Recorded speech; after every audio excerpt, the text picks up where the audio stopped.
Hello everyone, happy Thursday. Amy here from Earth Spirit, and I know I need to do a live sometime. And before I get into politics, I wanted to talk about that. This is sort of like political but intuitive, and but then I also have spiritual topics, and then I have the Beatles, and I talk about the Beatles and John Lennon and music and movies and things like that, life. And it's really hard for me to sort of categorize all of those together because I think that I draw people in for different reasons. So let's say some people that are here to hear about the Beatles. Well, I love that because I love talking about the Beatles, but they probably don't want to hear spiritual stuff, or maybe they do.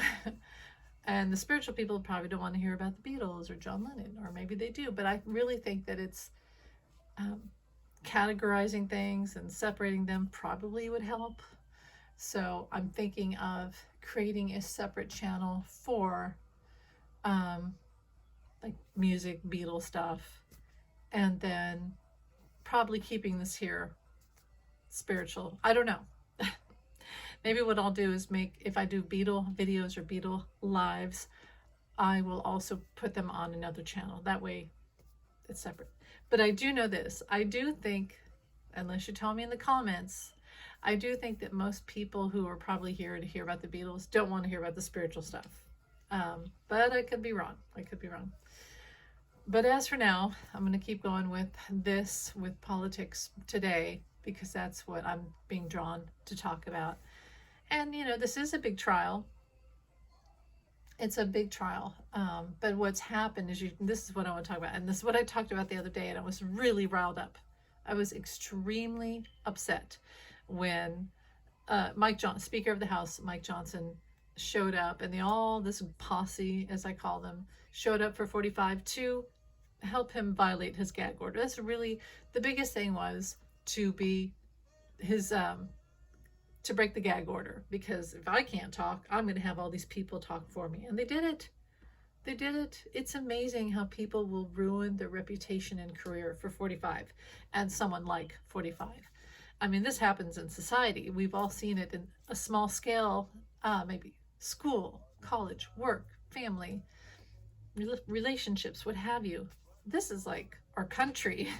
And that's why we have a constitution and law and order, so that these things don't happen. So we don't have to worry about some megalomaniac influencing others to become his criminal helpers and enablers, and it threatens our entire country and the reason why we have America, which is, despite our past mistakes, and we have many, we're supposed to be a country that is united and that is about freedom and democracy and justice for all and all that lovely stuff that every country wants to have.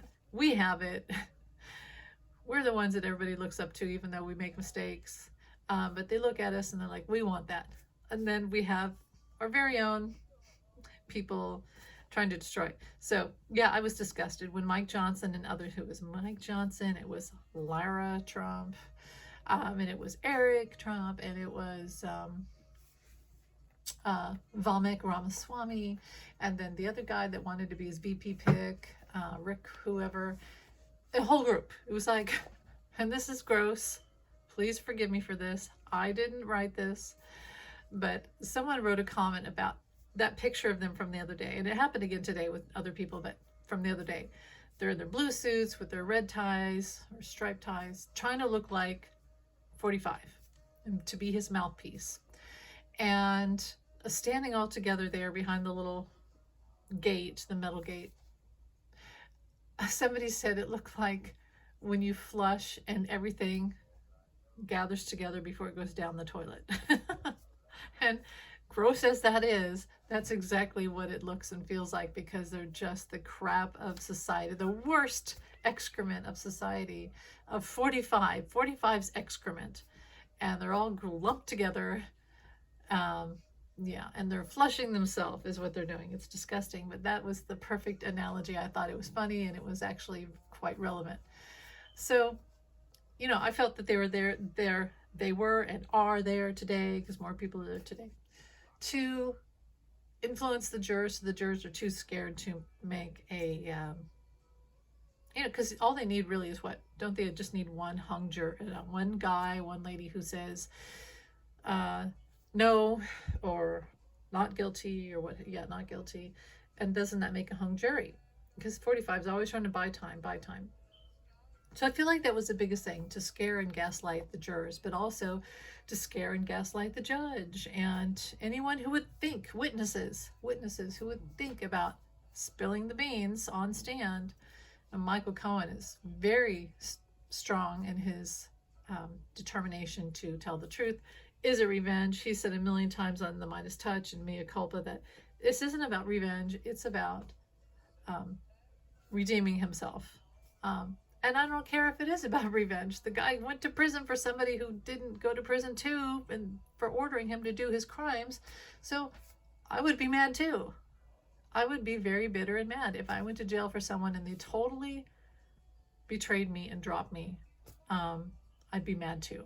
But yeah, he admits everything. And Michael Cohen, the other day, and I'll keep going here. The other day, when they got to cross-examination by the defense team, and that is, I can't remember his name. Well, anyway, he's the guy that is cross-examining Michael Cohen today too. He brought up something about how you're making money off this. You're making money off of saying bad things about 45. And here's one of your t-shirts. And it literally wasn't his t-shirt. It was from the Midas Touch store, and they have a lot of like Convict 45 and lots of t-shirts like that. And Michael Cohen has his own t-shirts for Mea Culpa for his podcast. They didn't know.